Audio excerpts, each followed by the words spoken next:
તો રાજેશ મહેતા વિશે, સેબીએ મૂકેલા પ્રતિબંધ વિશે, એ બધા વિશે હું તમારી સાથે વાત કરીશ. દુનિયાની સૌથી મોટી ગોલ્ડ નિકાસ કરતી કંપની પર સેબીએ કસંજો કસ્યો છે અને ગોલ્ડ કિંગ તરીકે કહેવાતા રાજેશ મહેતાની કંપની રાજેશ એક્સપોર્ટ ઉપર સેબીએ કેટલોક પ્રતિબંધ મૂક્યો છે. તો રાજેશ મહેતા વિશે, સેબીએ મૂકેલા પ્રતિબંધ વિશે, એ બધા વિશે હું તમારી સાથે વાત કરીશ. મારું નામ રાજેશ શાહ છે અને તમે જોઈ રહ્યા છો ગુજરાતના સૌથી મોટા ડિજિટલ ન્યૂઝ પ્લેટફોર્મ ખબરછે.com.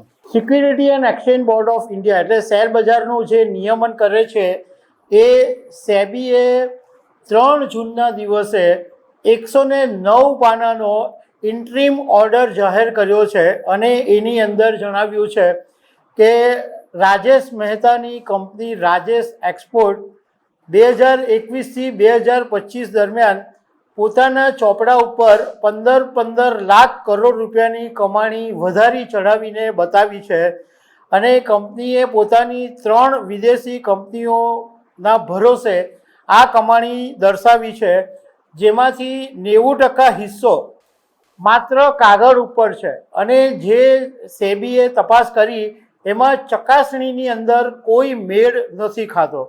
સેબીએ જે 109 પાનાનો જે ઇન્ટ્રીમ ઓર્ડર જાહેર કર્યો છે એમાં એવું લખ્યું છે કે 2024માં એક રોકાણકારે ઈમેલથી ફરિયાદ કરી હતી અને એના આધારે તપાસ ચાલતી હતી અને સેબીએ એક તપાસ અધિકારીની નિમણૂક કરી હતી અને સેબીએ એ પછી પગલું જાહેર કર્યું કે જ્યાં સુધી તપાસ પૂરી ન થાય ત્યાં સુધી રાજેશ એક્સપોર્ટને મૂડી બજારમાં તમામ કામકાજ ઉપર પ્રતિબંધ મૂકવામાં આવે છે.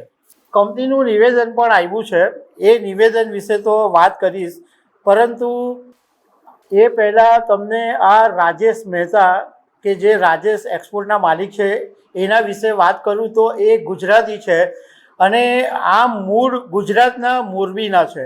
રાજેશ મહેતાના પિતા જસવંતરાય મહેતા સ્વતંત્રતા પછી ગુજરાતના મોરબી છોડીને બેંગ્લોરની અંદર સ્થાયી થયા હતા અને રાજેશ મહેતાનો જન્મ 20 જૂન 1964માં ગુજરાતી જૈન પરિવારમાં થયો હતો અને એ વખતે એકદમ સામાન્ય પરિવાર હતું, પરંતુ આ રાજેશ મહેતાને પહેલેથી બિઝનેસનો ચસ્કો હતો અને એણે 1200 રૂપિયા એક ઉછીના લઈને એક મિત્રની સાથે ચાંદી વેચવાનું શરૂ કર્યું. પહેલાં શરૂઆતમાં સંબંધીઓ, મિત્રો અને ધીમે ધીમે વેપારીઓની સાથે ચાંદી વેચવાનું શરૂ કર્યું અને આજે આ રાજેશ મહેતા દુનિયાની સૌથી મોટી જ્વેલરી એક્સપોર્ટ કંપનીના માલિક છે અને એની જે કંપની છે એમાં એણે ઘણી બધી વિદેશી કંપનીઓને સાથે જોડી દીધી છે. 2015ની અંદર રાજેશ મહેતાએ સ્વિટ્ઝરલેન્ડની વાલાકિમ્બી સાઉથ આફ્રિકા નામની કંપની જે દુનિયાની સૌથી મોટી ગોલ્ડ રિફાઇનરી કહેવાય છે એને $400 મિલિયન અંદર ખરીદી લીધી હતી. સિંગાપોરમાં REL સિંગાપોર પ્રાઇવેટ લિમિટેડ નામની એની કંપની છે. ગ્લોબલ ગોલ્ડ રિફાઇનરી AG નામની કંપની છે.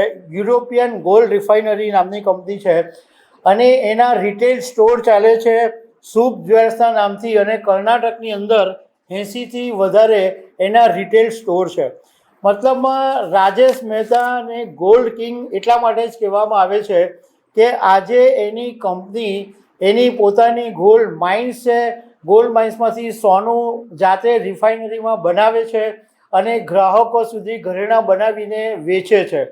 હવે સેબીએ જે રિપોર્ટમાં લખ્યું છે કે આની જે રાજેશ એક્સપોર્ટની રજિસ્ટર્ડ કંપની છે એ બેંગ્લોરમાં છે અને 4 બાટાવિયા ચેમ્બર્સ, કુમાર કૃપા રોડ, કુમાર પાર્ક, પૂર્વ બેંગ્લોરની અંદર એની ઓફિસ આવેલી છે. અને સેબીનો રિપોર્ટ જેવો આવ્યો ત્યારે એ પહેલાં રાજેશ એક્સપોર્ટના શેરનો ભાવ 108 રૂપિયા હતો, જે આજે ઘટીને 98 રૂપિયા ઉપર થઈ ગયો છે અને એનો જે માર્કેટ કેપ છે એ 3 જૂનના દિવસે 3,210 કરોડ રૂપિયા હતો. જો કે સેબીએ ક્લેરિટી કરી છે કે 15 લાખ કરોડ રૂપિયા રાજેશ એક્સપોર્ટે ચોરી નથી કરી, આ અત્યારે મિસમેચ છે. એટલે આંકડાઓનો તારો મળતો નથી અને એની ફોરેન્સિક તપાસ ચાલી રહી છે. એટલે જ્યાં સુધી તપાસ નહીં આવે ત્યાં સુધીનું જ આ પગલું છે. બીજી તરફ રાજેશ એક્સપોર્ટનું પણ નિવેદન આવી ગયું છે કે કંપની દ્વારા જાહેર કરાયેલી તમામ આવક સાચી છે અને કોઈ વધારાનો આંકડો નથી. એટલે આ ગોલ્ડ કિંગ રાજેશ મહેતા એટલા માટે અત્યારે ચર્ચામાં છે કારણ કે ગોલ્ડ ઘણા સમયથી ચર્ચામાં છે.